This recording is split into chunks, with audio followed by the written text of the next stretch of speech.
दक्ष और विष्णु आदि के द्वारा शिव की स्तुति।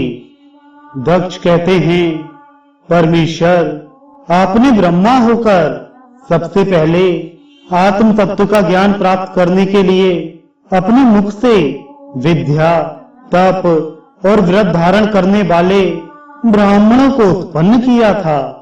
जैसे ग्वाला लाठी लेकर गौओं की रक्षा करता है, उसी प्रकार मर्यादा का पालन करने वाले आप परमेश्वर दंड धारण किए उन साधु ब्राह्मणों की सभी विपत्तियों से रक्षा करते हैं।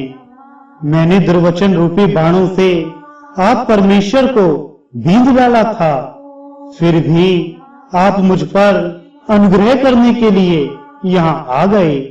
अब मेरी ही तरह अत्यंत दैन्यपूर्ण आशा वाले इन देवताओं पर भी कृपा कीजिए।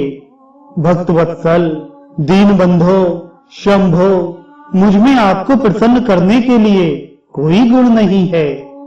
आप षड्विध ऐश्वर्य से संपन्न परात्पर परमात्मा हैं, अतः अपने ही बहुमूल्य उदारतापूर्ण बर्ताव से मुझ पर संतुष्ट हो। ब्रह्मा जी कहते हैं, नारद, इस प्रकार लोक कल्याणकारी महाप्रभु महेश्वर शंकर की स्तुति करके विनीत चित्त प्रजापति दक्ष चुप हो गए। तदनंतर श्री विष्णु ने हाथ जोड़ भगवान वृषभ ध्वज को प्रणाम करके प्रसन्नतापूर्ण हृदय और वाष्प गदगद वाणी द्वारा उनकी स्तुति प्रारंभ की।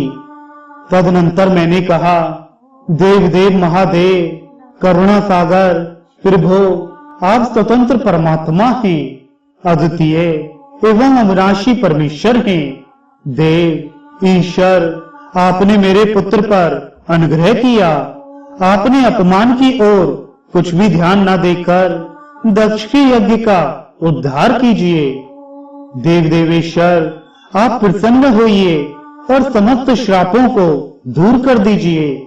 आप सज्ञान हैं, अतः आप ही मुझे कर्तव्य की ओर प्रेरित करने वाले हैं और आप ही अकर्तव्य से रोकने वाले हैं। महामुनि, इस प्रकार परम महेश्वर की स्तुति करके मैं दोनों हाथ जोड़ मस्तक झुकाकर खड़ा हो गया। तब सुंदर विचार रखने वाले इंद्र आदि देवता और लोकपाल शंकर देव की स्तुति करने लगे। उस समय भगवान शिव का मुखारविंद प्रसन्नता से खिल उठा था।